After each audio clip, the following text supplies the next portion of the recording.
So this is not an art installation per se, but two scenarios that face this state, and I suppose that faces a lot of countries as well. So the first section is a rather stark scenario. So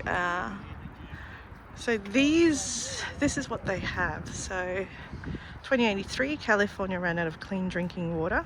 So they use these historical climate markers, or historical markers with the bear. It's like, you know, the little castle that we have. 2070, California led the nation in extinctions. Well, one could argue Australia's already done that.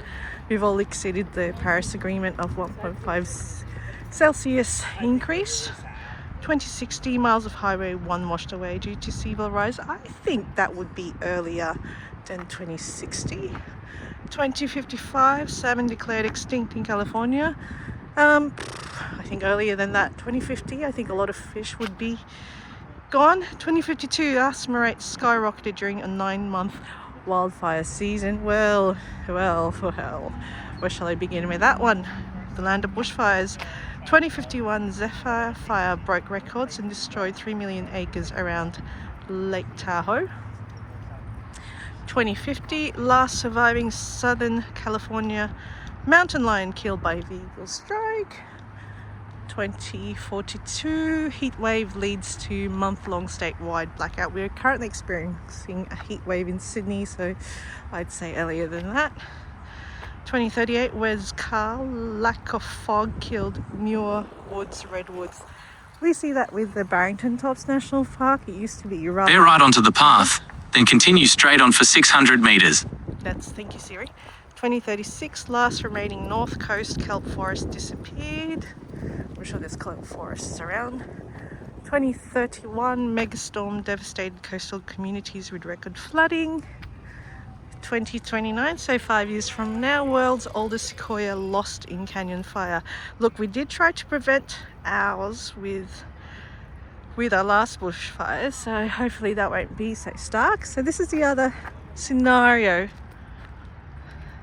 2029, so this is the optimistic scenario, so I dare say the real life will be a combination of both.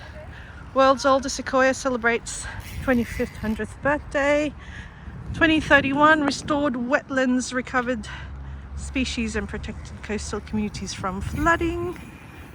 2036, kelp restoration, protected hundreds of ocean species and drove fisheries recovery. Muir Woods redwoods thrive thanks to abundant Carl, the fog. I don't know who Carl is, I was thinking Lagerfeld.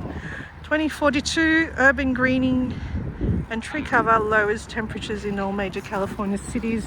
Well, I'm not sure about San Francisco. I could do well with a warmer climate, but I suppose I'm in the wrong part of the state. 2050, wildlife crossing networks saved Southern California mountain lion population.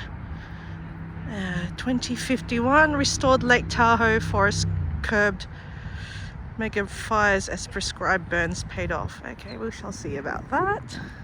2052, air quality reached 5-year best thanks to forest restoration. 2055, California salmon thrive thanks to statewide river restoration. 2060, restored coastal habitat, protected roadways from rising seas.